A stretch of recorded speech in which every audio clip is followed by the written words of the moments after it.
Welcome!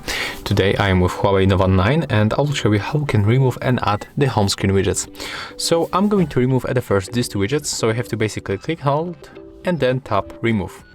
Confirm and do the same for the second one. It looks identical for each widget.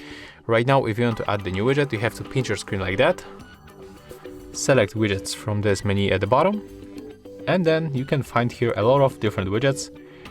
So you can attach to the screen this one that you like the most. So I'm going for this weather widget. You have to tap once, and after that you will find the default themes of the same widget.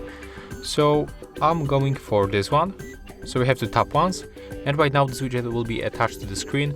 Tap on the screen one more time to confirm, and when you click and hold it, you can move between the screens and release. And when you make it, you are also able to resize, so you can make it bigger and tap outside.